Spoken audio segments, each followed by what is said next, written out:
Hello everybody, I am Fadela Shaib, speaking to you from WHO headquarters in Geneva and welcoming you to our global COVID-19 press conference today, Friday, 11th December.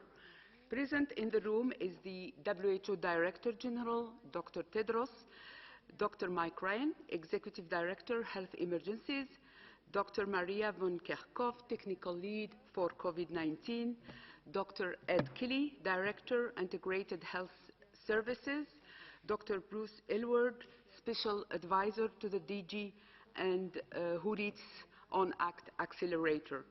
Joining us remotely are Dr. Soumya Swaminathan, our Chief Scientist, Dr. Kate O'Brien, Director, Immunization, Vaccines and Biologicals, and Mr. Joe Kudzin, who leads the WHO Health Financing Team at WHO. Welcome all. Simultaneous interpretation is provided in the 6 official UN languages, plus Portuguese and Hindi. Now, without further delay, I would like to hand over to Dr. Tedros for his opening remarks. Dr. Tedros, the floor is yours. Thank you. Thank you so much, Fadila. Good morning, good afternoon, and good evening. This week, vaccines against COVID-19 have started to be rolled out in the United Kingdom, and we expect more countries to follow. To have safe and effective vaccines against a virus that was completely unknown to us only a year ago is an astounding scientific achievement. But an ever greater achievement would be to ensure all countries enjoy the benefits of science equitably. WHO and our partners are focusing on 3 priorities. First, we face an immediate funding gap of $4.3 billion to procure vaccines for the most needy countries. I urge donors to fill this gap quickly so that vaccines can be secured, lives can be saved, and a truly global economic recovery is accelerated. Second, we have worked hard to secure political commitment from world leaders for equitable access to vaccines, but we would like to see that commitment being translated into action. And third, we're preparing countries to deliver vaccines by assessing gaps in infrastructure. Already, almost 1 billion doses of 3 vaccine candidates have been secured as part of the COVAX facility, and 189 countries are now participating. Our COVAX partner, Gavi, is in discussions with several other manufacturers, and further deals will be announced in the near future. Simultaneously, WHO is working with Gavi and UNICEF to evaluate the first set of requests received from countries who are eligible for assistance through the COVAX facility. Addressing the financing gap is an urgent priority. On Monday, WHO and the European Commission are reconvening the Facilitation Council for the ACT Accelerator with our co-chairs, Norway and South Africa. The Council will scrutinize our strategic priorities and a draft financing framework to close the ACT Accelerator financing gap for 2021. This is crucial to ensuring all people everywhere are protected. We have all seen images of people being vaccinated against COVID-19. We want to see the same images all over the world. And that will be a true sign of solidarity. Yesterday was Human Rights Day, and tomorrow is Universal Health Coverage Day. These 2 days coming so close together at the end of this very difficult year are a reminder that as we rebuild from this crisis, we must do so on the foundation of human rights, including the rights to health. 2020 has reminded us that Health is the most precious commodity on earth. In the face of the pandemic, many countries have offered free testing and treatment for COVID-19 and promised free vaccination for their populations. They have recognized that the ability to pay should not be the difference between sickness and health, between life and death. This year, Universal Health Coverage Day takes on even more importance than usual. Apart from the death and disease caused by the virus itself, millions of people have suffered and died as a result of disruption to essential health services. This week, WHO is launching 2 initiatives to support and rapidly accelerate countries' journey towards universal health coverage.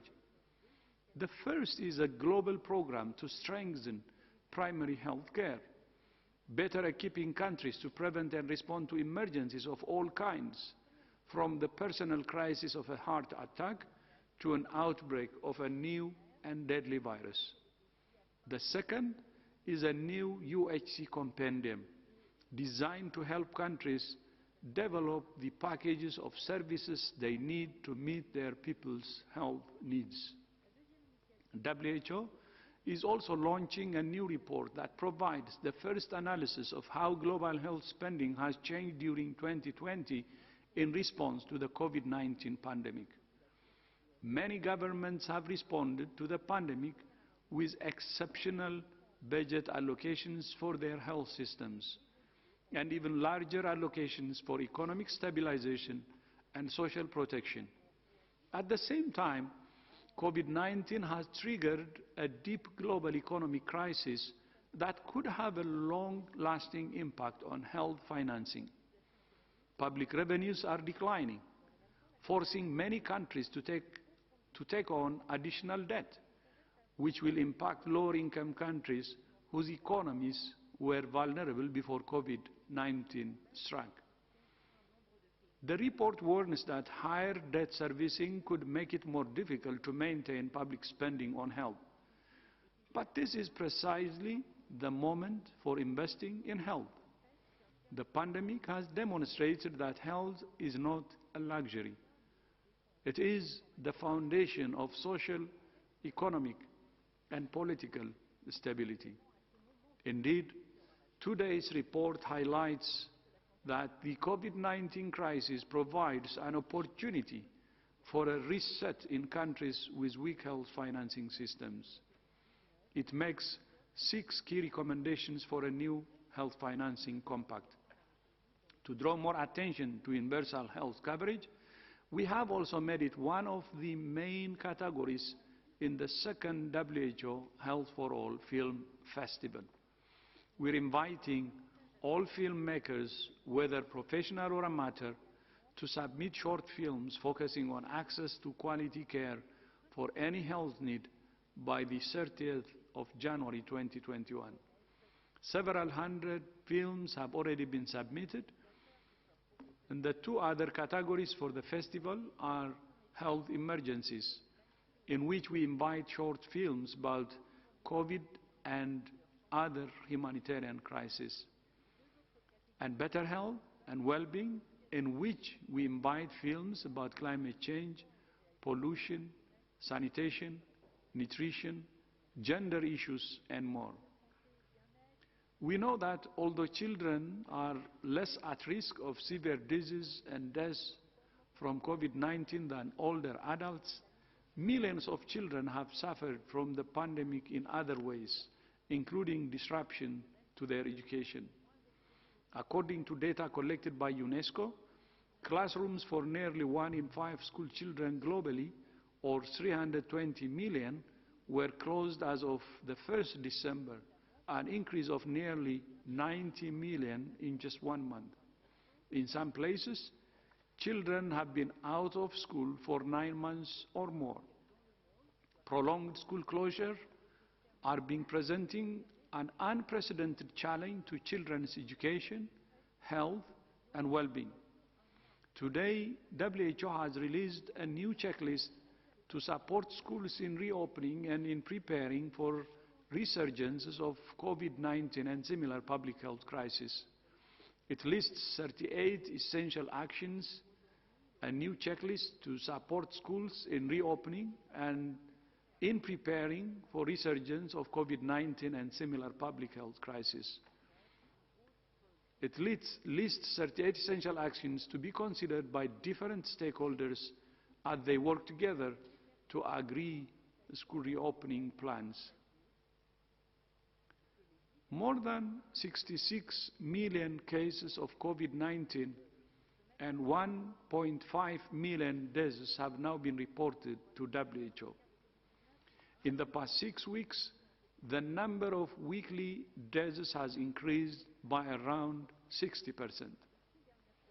Most cases and deaths are in Europe and the Americas. The festive season is a time to relax and to celebrate, but we must not relax our guard. Celebration can very quickly turn to sadness if we fail to take the right precautions. As you prepare to celebrate over the coming weeks, please consider your plans carefully. If you live in an area with high transmission, please take every precaution to keep yourselves and others safe. That could be the best gift you could give. The gift of health, life, love, joy, and hope. I repeat, the gift this season, the best gift this season you could give is the gift of health, life, love, joy, and hope. I thank you. Happy holidays. Thank you, Dr. Tedros. I will now open the floor to questions from members of the media. I remind you that you need to raise your hand, use the raise your hand icon in order to get in the queue to ask your question. I think we will start with Laurent Sierot from ATS, Swiss News Agency. Laurent, can you hear me? Yes, thank you, Fadela. Can you hear me? Very well. Go ahead, please, Laurent. Yeah, very good. We have observed in the recent weeks a trend downwards in countries like Switzerland and some of its neighboring countries.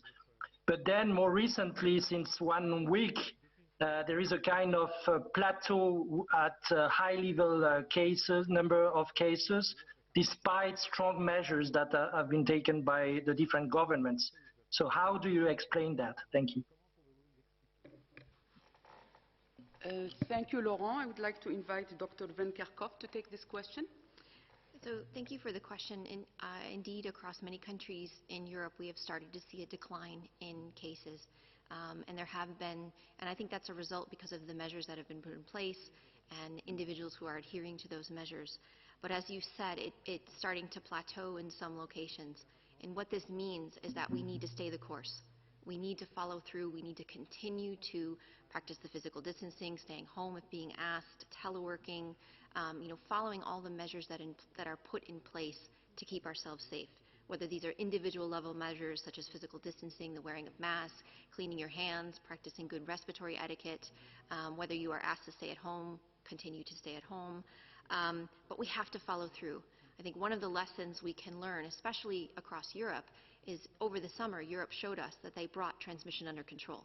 In many countries, cases were down to single digits, and that can and that will be done again. But we really must be vigilant, and we really must stay the course. Given the holidays that are coming up, as the Director General just said, it is a time when many people want to come together, but we really need to make very careful decisions about how we celebrate this year. We will celebrate, but maybe it means we celebrate with just our household, and maybe we do another type of Zoom celebration, as we will do with my family this year. But we do need to stay strong, and we do need to make sure that we keep ourselves separated from others for the time being, while we have the good news of vaccines coming online. But again, just to repeat, we need to stay the course. It's very easy for us to go up quickly in case incidents. It takes quite some time to actually come down the other side of the mountain that you've heard Mike say in the spring. So we have to follow through. But we will do it. Europe will do this again, and they will show us how to bring it under control. I think, Maria, you're absolutely spot on. I'll just repeat two of your words. Follow through. Make sure this time that we follow through on the measures. We continue to build public health surveillance. We continue to work with communities to maintain those measures around physical distance, personal hygiene, avoiding crowds, and then we add vaccines gradually in the coming year. We can avoid the lockdowns. So this is about us all following through on our commitments, both as individuals, as communities and as governments in the coming months. Thank you. I would like now to call on Jason Beaubien from NPR to ask the next question. Jason, are you with us? Yes, thank you very much. As you mentioned, Dr. Tedros, that the UK has now started vaccinating and the US appears to be on the verge of authorizing the Pfizer vaccine, and you talked about the need for equitable distribution, but obviously that distribution can't start in many places until the WHO authorizes a vaccine. Can you give us an update on when we can expect the WHO to authorize a vaccine that can start being distributed through COVAX? Thank you, Jason. We have with us remotely Dr. O'Brien and Dr. Soumya Swaminathan. Kate, do you want to start? Or Dr. Swaminathan? I don't think Kate is connected. Okay, Dr. Swaminathan, you have the floor. Thank you. Thank you, Fadela. Yes, I can start. So the WHO has put out our criteria for emergency use licensing, and we are open to receiving submissions from all manufacturers who are interested. In fact, we've received several, and it's a rolling submission. So as more data is accumulated from the different phases of trials, it's provided to WHO so that we're up to date and we can stay as updated as possible. And we are now going to be looking at the Pfizer dossier, followed by a couple of others as they come in. And we expect that we work very closely with the European Medicine Agency, along with some of the other national regulatory agencies. And so we expect that in the next couple of weeks that our committees will be reviewing the Pfizer-BioNTech dossier and coming out with an opinion. Thank you. Thank you. I think Dr. Aylward would like to add something.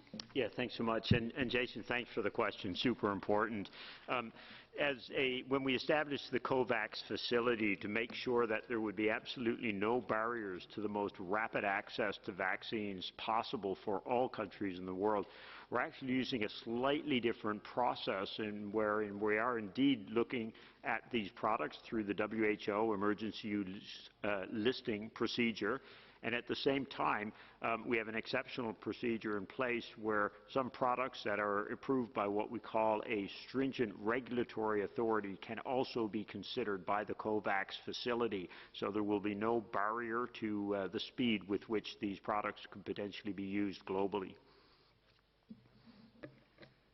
Thank you. I would like now to call on Isabel Sacco from EFE, the Spanish news agency. Isabel, you have the floor.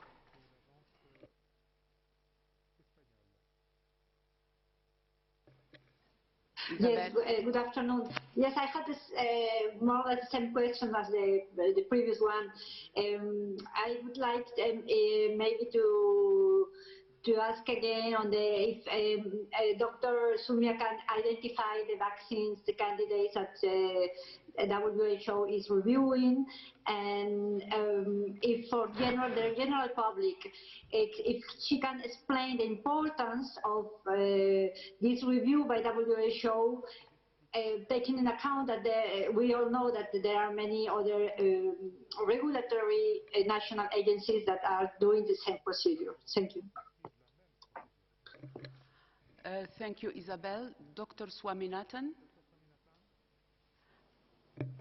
Yes, thank you for that question. Indeed, it's a bit confusing because, as you rightly pointed out, national regulatory authorities do have the mandate and the jurisdiction to make these assessments and decisions for use within their own countries. So every national regulatory authority has the the authority and the mandate to do that, but that's limited to their own countries. Now, several countries rely on WHO's pre-qualification service for vaccines and for drugs. And that's a service that WHO provides also for global procurement agencies like UNICEF and Gavi, because it's a stamp of quality, safety, efficacy, and manufacturing quality. In the case of the emergency use license, of course, we base this assessment on limited amounts of data, and that's clearly laid out in the criteria. So what should be the minimum efficacy, what's the minimum safety required data that's needed, as well as, of course, all the manufacturing details around the quality of the product. So as I mentioned, we had opened the expressions of interest several weeks ago. I think it was about 4 to 6 weeks ago, and we have been receiving both inquiries as well as submissions of dossiers from several companies. At least 10 companies have either expressed an interest or submitted initial dossiers. Now, the data will only be considered for an emergency use license when there is some phase 3 clinical trial results available. And so there are only a couple of companies now that have those phase 3 results, and those are interim results.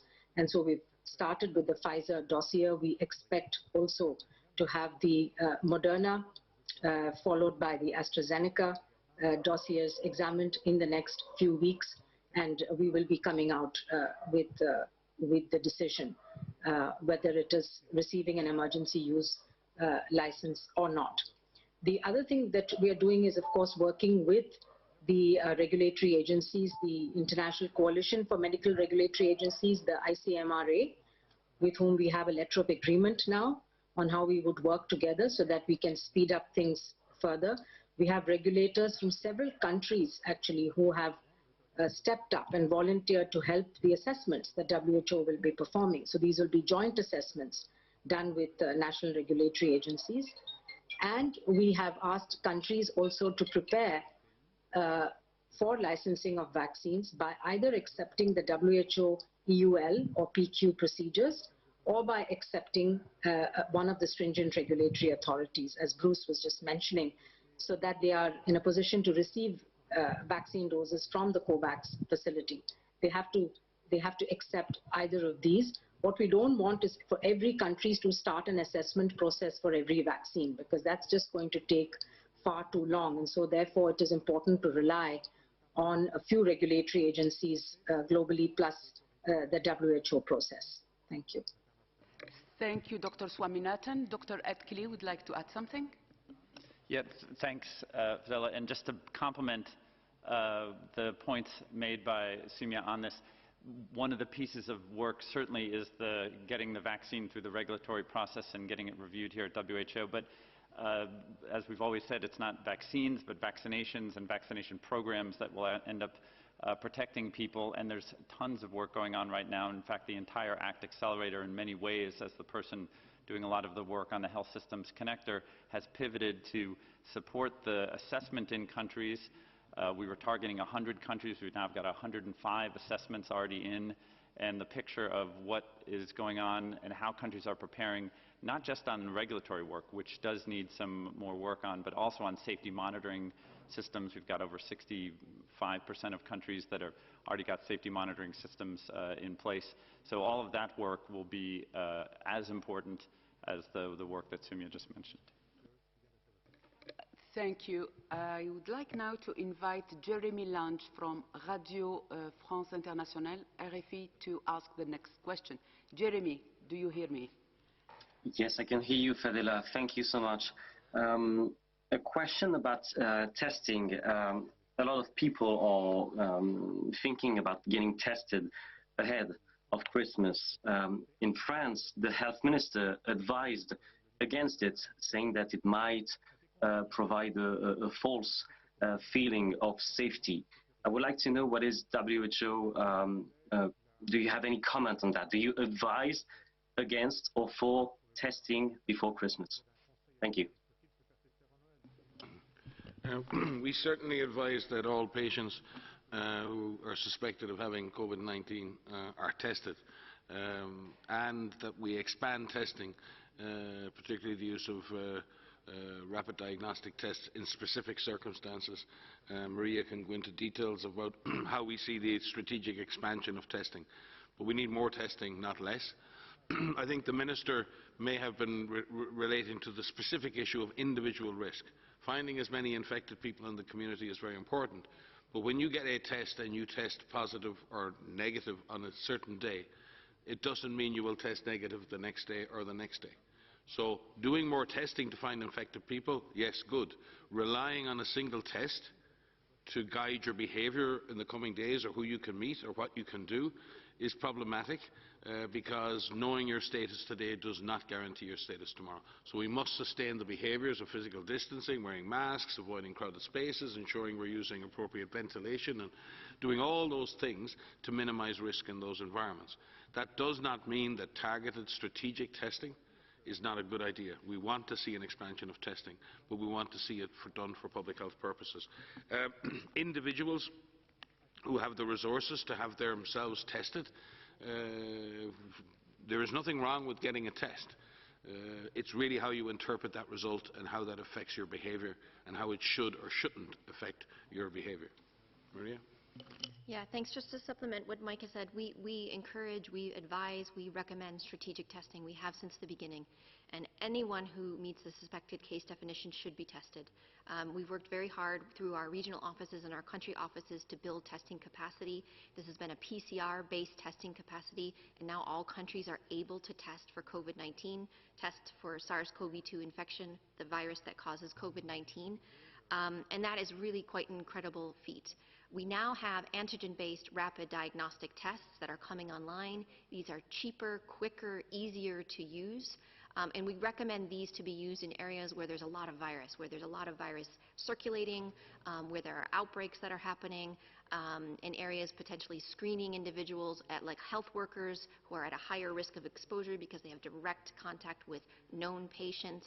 And those are really helpful to alleviate some of the pressure on the PCR-based system. But testing for testing's sake must be linked to public health action. It must be linked to isolation of cases, clinical care of cases, contact tracing, supported quarantine of those contacts. And as Mike has said, a test result gives you the result of that sample that was collected at the time of testing. You could become infected between the time that you took that test and the time you get that result back, which is why it's really important that you not only get tested with a high quality either PCR test or an antigen-based test, but that you get that result back quickly. And you follow through with the public health actions that are there.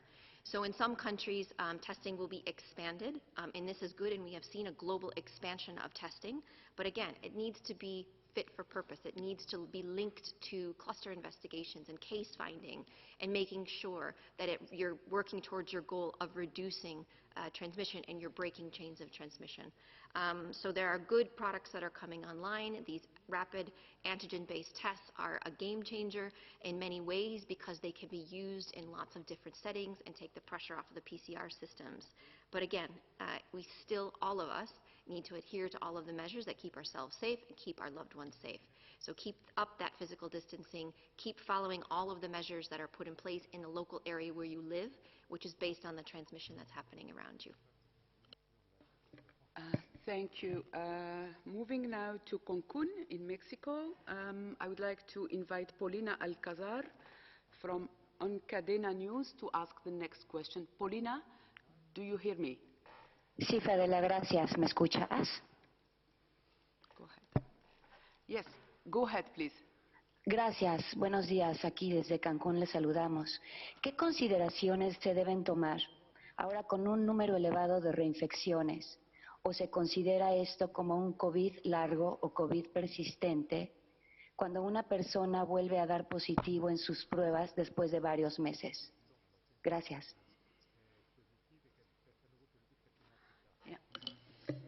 So thanks for the question. There's two aspects to the question that you've asked. One is about reinfection, and then I think the other one is about long COVID. So these are two separate things, and let me just break them down very briefly. So we do know that there are some individuals who can be reinfected with this virus, and this is being detected in a number of countries that have good lab systems that have been able to do a sequence of the first infection and a sequence of the subsequent infection, the second infection, and they can tell that there's a difference in that virus, a slight difference because the virus changes, and that is indeed a subsequent infection. This is now starting to be picked up in a number of countries, and we have more than 69 million cases that have been reported globally, but the number of reinfections is a lot smaller than that. We're working with countries to help them better define what a reinfection is and to help them look to see how often this is happening. So it doesn't seem to be happening very often, but we can't quantify that at the current moment. The question around long COVID is that there are individuals who have been infected with the SARS-CoV-2 virus. They have an acute disease where they're very unwell or they're mildly unwell, and then they seem to slightly recover, but they're having longer-term effects. We are learning more and more about what long COVID is in terms of the effect on the body. It seems to affect many different organ systems. It's not just a respiratory illness of 2 weeks. It seems to persist for months. We're working with many different patient groups. We're working with many different researchers to really better understand what is happening. We have met, and the Director General has met with patient groups, and the patient groups have said to us what they need is recognition that this is real, and this is real. And there is now an ICD code for post-COVID syndrome, it's called. We're working with them because we need better research to understand the extent of this in different populations, to understand what disease looks like in terms of the long-term effects and the different effects on the organ systems, and also rehab. So we're working with clinicians to better design and work on rehabilitation for individuals who are suffering from this to ensure that we give them the best care possible. So we have a lot to learn in this area. There was a forum that was organized this week by ISARC and partners, which WHO participated in, and we have seminars and working groups that have been established specifically to look at this so that we can provide adequate care. And if I could just emphasize what Maria's been saying, it is best that we all try to avoid this infection. It's better and not to have to be concerned about your health going forward. Also to reassure people, yes, the vast majority of people do have an infection that doesn't result in any ongoing specific effects, but there's a significant minority of people who are suffering very, very long into a post-COVID period. And our hearts go out to them as they approach this Christmas period, because sometimes in life mortality and death is recognized and we all sympathize. It's very hard when you're carrying the after effects of an illness.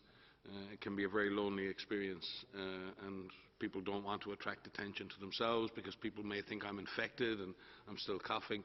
So people are going through a lot of psychological trauma as well as having those lingering effects. So I think we should all be very kind to each other, and particularly kind to those who've had to fight through very difficult infections and have the continued concern of the long-term impacts on their family. And to our journalist, I would say, given the weather here today in Geneva, we would love to be with you in Cancun. True. So let's go to Georgia. I think it's called in Georgia. I would like to invite a journalist from Georgian television, IMEDA, Van Kerkhove, to ask the next question. Van, are you with us? Yeah, good evening. Can you hear me? Very well. Go ahead, please. Thank you very much for this opportunity, Mr. Director General. When you were talking about vaccine and about the news about vaccine, you said recently that beam appeared at the end of the tunnel. How bright is that ray today? Can you tell us? As I represent Georgia, I want to ask you about Georgia. Thousands of people are infected in my country every day. And what would you say to the population of Georgia? They are watching your statements carefully every week. And also, I have a question about information campaign. How should information campaign about vaccination should be conducted so that the people have a confidence in the vaccine? We all know that vaccine will be effective in the case when people have confidence and trust in it. Thank you very much. Thank you. These are 3 questions. Maybe Dr. Elward would like to start. Sure, and Soumya may wish to come in on the issue around the confidence and everything that's being done to build that. But in terms of the comment the Director General made last week about the light at the end of the tunnel, I think was the phrase, and how bright is that? Well, that light is getting brighter, in fact. If you look week by week at the number of companies that are announcing positive results in terms of the efficacy of vaccines, that number is increasing. And what's important is it's increasing not just in terms of the number of products, but also the different technology platforms that they are being built on. As we see now, there are 3 different sort of technology platforms, as we'd call them, that have reported very positive efficacy, safety, and safety data. Now, we haven't seen and scrutinized all of the data behind that, as we've emphasized multiple times. Some of this is still in press reports, but it's positive, which means that beam is looking brighter, to the point that you asked.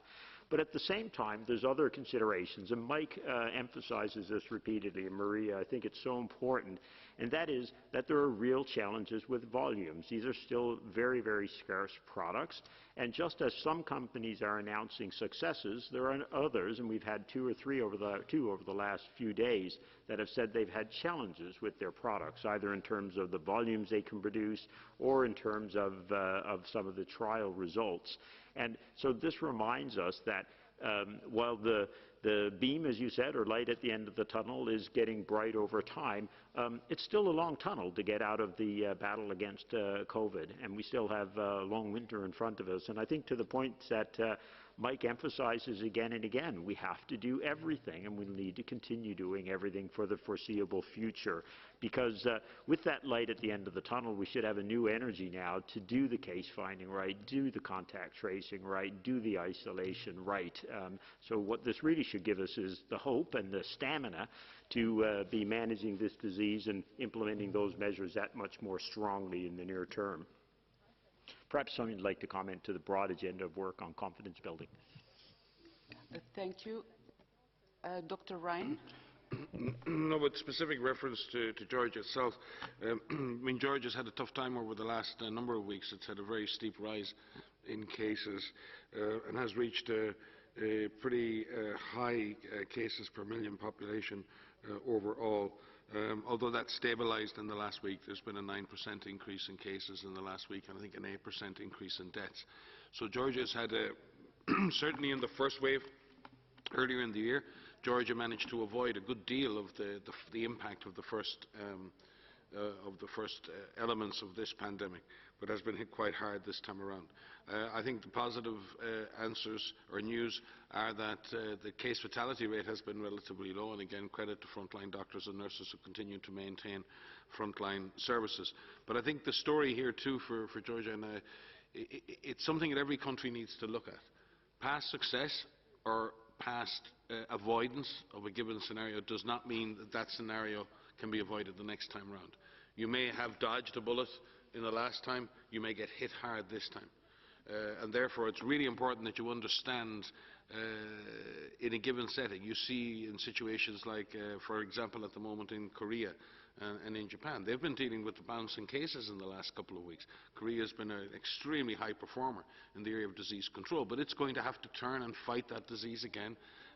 And each and every time there may be different risk groups, it may be a different part of the country, it may be a different age group. Each time you fight this battle, there are slightly different tactics required, and that's why you need to be agile. You need to look at what's happening in your country. You need to not make assumptions about what's going to happen, or things are going to go away, or it's going to disappear, or whatever all the other euphemisms are for this. You've got to fight what you see.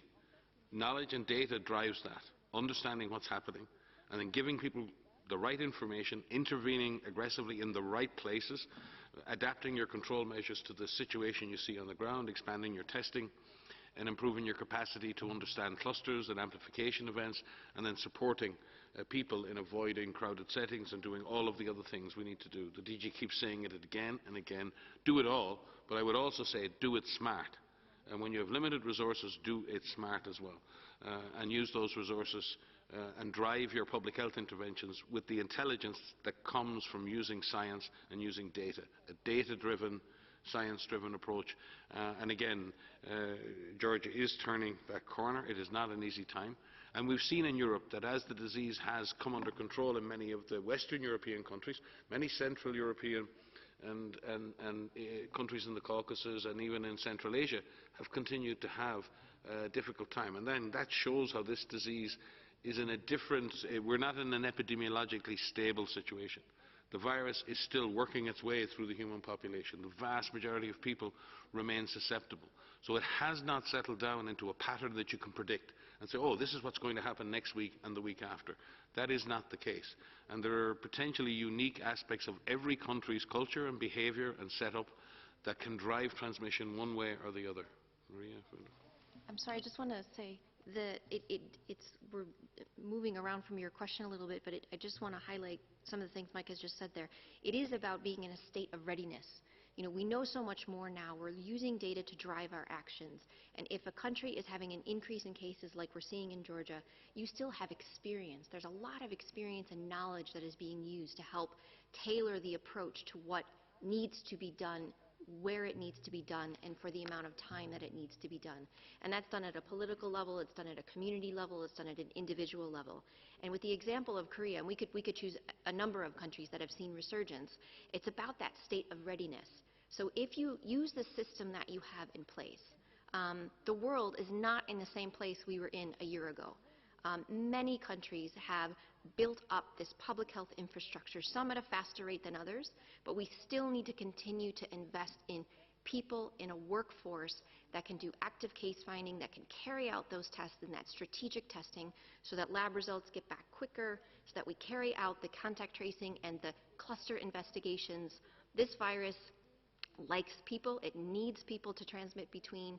It primarily is transmitting between people in close contact with one another. If you put a lot of people together, you're in an enclosed space, you add poor ventilation, you are providing an ample opportunity for this virus to spread. We can take actions that can prevent all of that from happening. And I think that's what's really critical right now. As Bruce said, you know, as the vaccines are coming online, there's a lot of hope that we have. But I think many people will also feel a little bit frustrated because we won't be able to get to that light at the end of the tunnel as fast as we want to. We have to remain vigilant. And your question was, what should we tell the people of Georgia? Hang in there. Do everything that you can to protect yourself and to protect your loved ones. You have individual level measures that you can have. You have knowledge about where this virus is, how it spreads, and you have the power to take decisions. And each of these decisions that you take can minimize your risk. We are telling everyone, know your risk and take steps to lower that risk. And we want people to feel empowered that there's a lot that you can do. And again, especially as we're seeing in this holiday season, please make the right decisions to keep yourself safe. While we are seeing, you know, in many countries across Europe, a decline in cases, as the Director General has said, the amount of percent increase in deaths globally, as the Director General said, has been 60% increase in the last 6 weeks. 60% increase in deaths in the last 6 weeks. That is not evenly distributed around the world, where we've seen in EMRO a 10% increase, in AFRO a 50% increase, in Euro almost a 100% increase in deaths over the last 6 weeks. CRO 7.5%, PAHO 54%, WIPRO 15%. So it isn't evenly distributed. This virus is still circulating. Most of the world remains at risk. We can take steps to protect ourselves. Please do everything you can to protect yourself and your loved ones. Thank you. Dr. Tedros? Thank you. This is a rare treat from Georgia, so thank you and greetings to Georgia, first of all. That question is very important. As Bruce said, the light at the end of the tunnel is getting brighter. I fully agree. and with more vaccines now in the pipeline. And at the same time, we have to also focus on some of the challenges we're facing to make the light really completely bright. There are three major areas where we're focused, and the challenges we're facing are associated with those. Number one, funding. There is a need for immediate funding of up to $4 billion. That's one. And second, we have all followed what has been happening the last few months. Many world leaders, our political leaders, have pledged to make vaccines global public good. That pledge has to be translated into action. So that's second. And we expect our leaders to really honor their pledge. We see some concerns, but I hope we will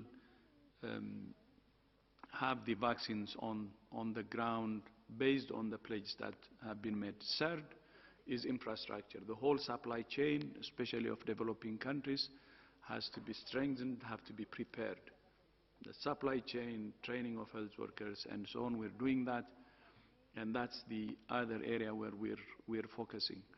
Because when we do these three things, the funding, the political commitment translated into action, and preparing the infrastructure, then the vaccines that are coming into the pipeline will lead into vaccination.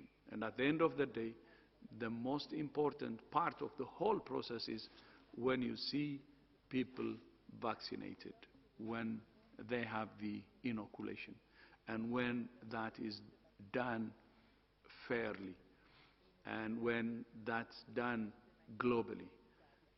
When that's done, then the world can recover faster. And as we said it many times, sharing the vaccine and having the inoculation everywhere in all countries means faster recovery, and it's in the interest of each and every country in the world. Lives and livelihoods will get back to the new normal, and we believe that's what the world wants now. Thank you. Thank you, Dr. Tedros. Dr. Swaminathan, you have the floor. Thank you, Fadela. So very quickly on the building confidence in vaccines, which was the third question. It's really important that governments and public health officials start communicating with citizens in their countries to explain to them the process of the deployment of the vaccines. Because things are happening extremely fast, and people are anxious for information. They have a lot of questions, and very often it's the genuine questions that people have that need to be answered. They may have some fears that need to be allayed, but a lot of times it's questions and doubts which really need to be addressed. And it's only a minority of people, I think, which are anti-vaccine. So the surveys that have been done show that the majority of the world's people actually want a vaccine. They're waiting for a vaccine. They can't get it soon enough. And at the same time, they may have questions. So this is the time actually to explain to people who are the population groups who have been prioritized. Why have they been prioritized? When are the doses likely to come? If the fact is that we are going to have limited doses in the first half of 2021 all over the world, doses supplies are going to be limited. We need to prioritize those who are at the highest risk of getting the infection or dying from the infection. These are our frontline workers, our healthcare workers, and the very elderly, who are the most susceptible. The rest of us have to be a little more patient. We have to continue with all the measures that we've talked about. And these are the things that governments need to communicate. So it's important to have a national vaccine deployment plan and a strategy. And one of the key elements of that is the communication to the public. And the more open and transparent we can be, the more likely it is that people will have the trust and the confidence and would not only want to take the vaccine, but would also be patient and wait for their turn. Thank you. Just very practically on that, because we've been working very, very closely. The immunization program with Kate and the emergencies program on our side, have joined together really to work with UNICEF and the International Federation of the Red Cross and Red Crescent Societies on a common service around risk communication and community engagement, and specifically in the area of vaccination. So if countries require more integrated assistance and services and support, there is the planning part, but then there's the implementation. So we take this deadly seriously. This is a science, and this is a moment of translating our knowledge and communications into behaviour and action and demand. And it doesn't happen by itself. And it requires a dedicated and committed investment in social engagement. So we stand ready as 3 organisations and others to support member states and people and non-governmental organisations in the field in doing that. And we are specifically investing in a strand of activity to support the implementation of the ACT Accelerator and the preparation of countries for successful vaccination campaigns. And Kate O'Brien, Sylvie Brion, others are leading on that internally here at WHO. And we have many excellent colleagues in UNICEF and Red Cross working with us on this portfolio. Thank you so much to all of you. I would like now to invite Sophie from SABC, South Africa, to ask the next question. Sophie, are you with us? Yes, I'm here. Sophie Mkwena from the South African Broadcasting Corporation. The topic of vaccine on the continent at times can be very controversial on the African continent, because there's a perception that the continent is being used for all the trials. Now, there's a heated debate in South Africa currently.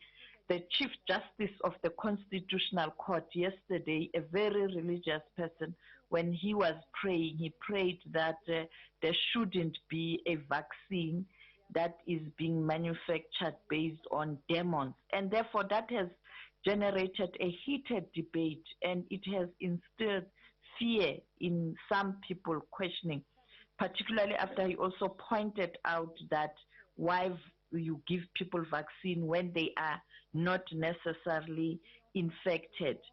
I just want to check from Dr. Ryan and perhaps Dr. Tedros, this will demand a serious discussion and perhaps senior leaders to deal with issue of perception. What is your advice to the African continent, particularly South Africa, at the time where the numbers are currently going up? We are in the second wave of the infections. Thank you, Sophie. Dr. Ryan? Dr. Tedros, Dr. Aylward or Soumya may wish to comment, but if we take a step back and look at from the perspective of Africa, Africa has used vaccines as one of the single most effective public health and health interventions over the last 30 years on the continent. Africa has just recently eradicated wild polio virus. It has put the wild polio virus to death on the continent using vaccination. The way in which African nations, even with weaker health systems, have prioritized immunization of children, it has been the single biggest life-saving intervention on the continent. And therefore, I think Africa is to be commended for the way in which immunization has been used, has been trusted by populations, and has been instrumental in reducing mortality rates. When a new vaccine is introduced, there are always concerns and there are always questions. And increasingly there are people who will distribute disinformation and misinformation and anti-vaccination information. The dialogue is needed at community level in order to address those concerns, and we were just speaking about that, how we can deal with that. But certainly we need leaders and others to be very consistent in their messaging to people. We need people not to be raising fears, but we need people at the same time not to be, in a sense, ignoring fears. You have to address people's fears with knowledge and with information and allow people to make up their own minds. I have great faith in people in Africa in general. South Africa and other countries, and again in this, African countries have actually shown the way in this response. In community engagement, they've led the way in community-led responses. African countries have, for example, the laboratories in South Africa, in Senegal, have been reference centres for diagnostics and even the development of diagnostic tests within Africa. Africa CDC and our African Regional Office have worked, and the African Union have taken a big leadership role. The DG may wish to speak to that on the continent. So Africa is doing well, and Africans should be proud of what's being achieved. The next move of bringing in vaccines, and again, South Africa, I believe, has participated in vaccine trials and has been at the leading edge of science in other types of trials for other diseases over many years. It is really important, though, that countries that do support vaccine trials and countries that do participate in advancing science and innovation have fair and equitable access to the products that come from that process. That's another issue. The DG speaks to that process of equity. But in this, I think African nations, and in particularly South Africa, are partners in science. They're partners in the innovation. But communities have genuine questions that need to be addressed. Bruce may wish to speak, or Soumya, or others. But again, I think we need to be very rational in how we approach this discussion. Vaccination, immunisation are life-saving interventions. They have saved hundreds of millions of lives on this planet. We need to maintain our standards. We need to be sure that everything is safe and efficacious. But we also need to trust in vaccination as a potentially game-breaking and game-changing intervention in this pandemic. Bruce? Yeah, thanks, Mike, and thanks, Sophie. These are such important questions, and hardly unique to South Africa. You highlighted a couple of times specifically in the context of South Africa, but in fact it's not just a South Africa issue. Mike alluded to this a little bit, but in every country there are people who raise questions. But at the same time, there's no question that vaccines are one of the most powerful public health tools that we have, and certainly no population, no people would want to be disadvantaged in terms of being able to access them. That's what the entire COVAX facility, the ACT Accelerator, is all about. And at the same time, we've got to make sure that when there are questions raised, that they get listened to and that they get addressed. And it's so important to create the fora for discussing these things, to listen to the concerns, and then to use the science and the data available to be able to answer those. One of the striking things Dr. Tedros talked about in his opening remarks was the speed with which science has created tools now and vaccines to tackle this, it appears to be able to tackle this disease. But at the same time, as striking has been the amount of transparency and the amount of scrutiny that's been given to these products. It's extraordinary. And I think one of the great advantages here, I'll come back to South Africa, is that in South Africa you have such experts in the area of vaccines and vaccination, really world leaders, in fact, whose counsel we take. And so I think the country is in a very, very strong position, like all countries, to create those fora for the discussion, to listen to the issues and to address them. But this has got to be anchored in what is now decades and decades of experience with vaccines, the power of vaccines, and the countless millions of lives that have been saved as a result of them, and that will be saved from COVID-19 as a result of these vaccines as they're proven and as they come eventually to market and to use. But again, as Dr. Tedros said in his last intervention, a vaccine only saves lives when it's actually in someone, not in a vial. So the big key now is making sure these products get out, get scaled to people as rapidly as possible. Dr. Tedros, you have the floor. Yeah, thank you. So thank you, Sophie, for those questions. And I fully agree with what my colleagues said, that especially with regard to some wrong perceptions of the vaccine, it's not just in Africa, but it's all over the world. Then when we come to the testing, especially the vaccines for COVID have been tested actually outside Africa more than in Africa. Having the testing, as long as the right protocols are followed, it's very important. And that's what has been done. And the testing, I don't think, has been focused in Africa. Actually, it's more outside. But the most important thing is whether it has followed the right protocols or not. It's whether it's done in Africa or other places, but it's done in many places. Then, when vaccines are introduced, whether they get the emergency use list or finally pre-qualifications, the safety is central in addition to efficacy. So we follow that, and other organizations, regulatory bodies also follow that, and we will make sure that whatever vaccine is available, the two important criteria are met: the safety first, and then of course the efficacy. And then the issue you raised with religion, I remember when HIV reached its climax and some medicines started to appear, and some people were saying, you know, either you follow your religion or you follow the medicine, the two can't go together. But, you know, religion and science can go together. And I remember during that time, religious leaders themselves come out and told the public that taking the medicine and doing their religious practices actually doesn't contradict. And many accepted that, and many took medicines, and they saved their lives.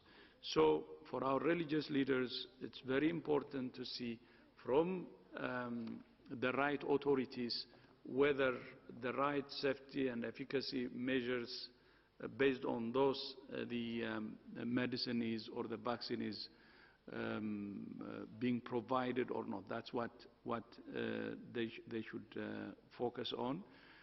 Actually, I would like to use this opportunity. It's the role of leaders, religious leaders, community leaders, political leaders, to be models and examples to convince their followers to do the right thing. And I hope our religious leaders will do their best to fight the pandemics, to fight the virus, using the tools we have at hand, and when vaccines are provided, to also help their followers to benefit from the vaccines. I thank you. Thank you, Sophie.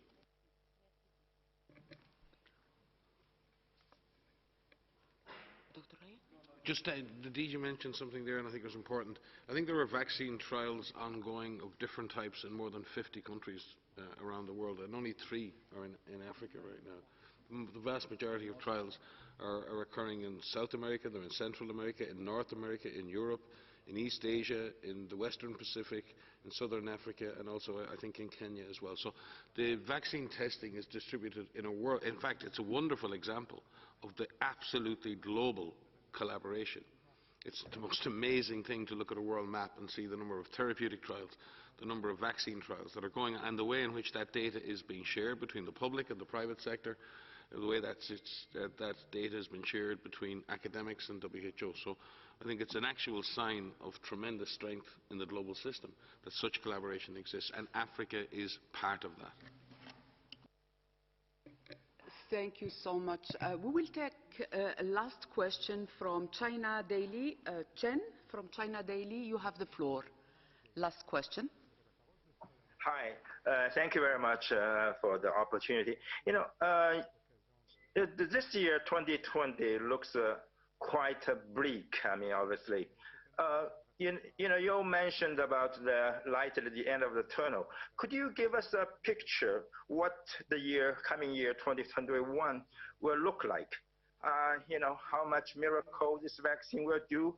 Are we still going to get our life back, or see waves, new waves after waves of cases, lockdowns after lockdowns, and the travel restrictions still there? You know, what's the picture in your mind? Thank you. Thank you, Mr. Chen. Dr. Ryan?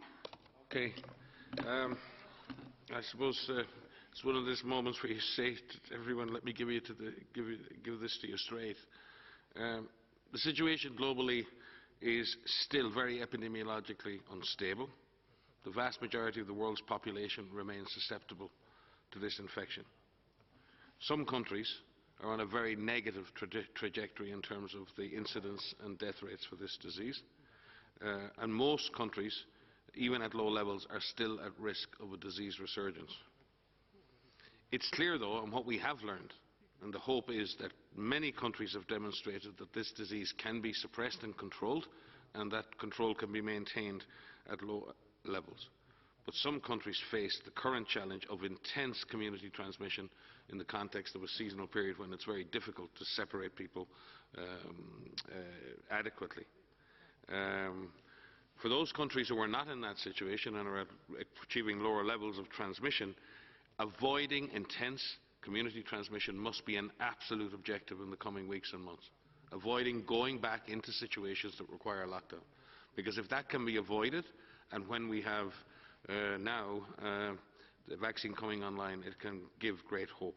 So our strategies, we must continue with a comprehensive approach to controlling this disease. Control, containment, suppression and mitigation together while introducing vaccine in a stepwise way. Testing needs to continue to be expanded. We need more testing, but strategic testing that tells us where the virus is. We still need more and better therapeutics. We tend to forget a little bit. We're all jumping on the vaccine story, but actually dexamethasone and other drugs are saving lives. So we need better and new therapeutics, and that's another big piece of act at the moment. But vaccines will make a huge difference. I'll let Bruce speak to how that will and can happen. They're a massively valuable tool.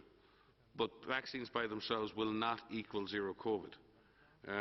They will have a major impact on morbidity and mortality, who gets sick, how sick people get, and whether they die as we vaccinate those high-risk groups. But the impact on transmission will not come until a much higher proportion of the population of a country is vaccinated. And as I said, as the DG says, we have to continue to do it all. We have to continue to do it smart. But vaccines represent a major, major light at the end of the tunnel. But we have much work to do to make that a reality. I'll hand over to Bruce or others who wish to comment, and then the DG may wish to wrap up on that. Yeah, thanks, Mike. And I like the way Mike started when he said, I'll give it to you straight, because we'll go into the coming year with more hope, definitely. We're in a completely different position in terms of the knowledge of this disease, the knowledge of the enemy, and also the tools with which we'll fight the enemy. There's no question as well. But we also know that there's going to be challenges to scale up those tools, to get them out, to get them applied, and to see them make the difference we want. So you use that metaphor as well, you know, the light at the end of the tunnel. It's a long tunnel, to give it to you straight. It is a long tunnel. And when we look at the epidemic curves, remember now the world is used to looking at these curves, and you'll remember they don't go up like that and come straight down, do they? They go up, and then they peak, and then they come down slowly, and they come down over time. Some of the tools will help us drive those curves down faster, but it's not going to change, boom, like that overnight. Which means, again, to the point Mike makes, Maria makes, and Dr. Tedros make repeatedly, this should give us hope, and with that hope we should have a new energy, a new stamina to apply the measures that can make a difference. There is no reason for us to see the same epidemic next year because we know how to beat this disease, but we've got to apply the knowledge that we know in a way that we haven't to the degree possible in 2020. When you look at the places that have, they've had a very different epidemic. That's what we should be looking at. Thank you. I think Dr. Kelly would like to add something. Dr. Kelly, you have the floor. Yeah, just a quick thing to add to those two good comments. You know, next year, IMF and World Bank are predicting that 3% of the world economy will contract, and that we will have millions, 30 million people who will be put into poverty.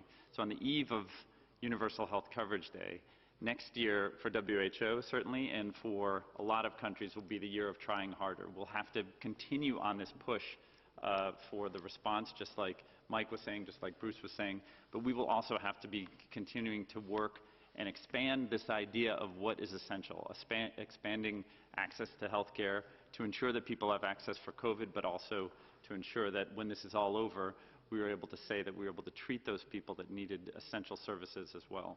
So that, I think, will be something that will be coming through in the next year. Thank you, Dr. Kelly. Dr. Van Kerkhove would like to add something? I'm sorry, I know we shouldn't all answer the same question, but it's a really great question, and I just want to talk at an individual level. And, you know, we see countries right now that have brought COVID under control, that are opening up, that have stadiums full of people who are at sporting events. And I've been getting a lot of questions lately at the end of the year, you know, thinking at the year roundup of what is this going to look like? And you've heard us say before that it is completely in our hands. We have the tools now to bring this virus under control.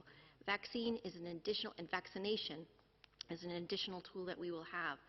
But I think everyone needs to start to think about, you know, the patience that we will need in 2021 to get us through this, to see us through the end of this, and what is our motivation to get there. I've seen a lot of really excellent interviews lately about people saying, you know, I didn't think about this for me. I wasn't worried about me getting infected, but I was worried about my most favorite person in the world. I was worried about the person that I love most in the world, and I would do anything I could to keep them from getting infected.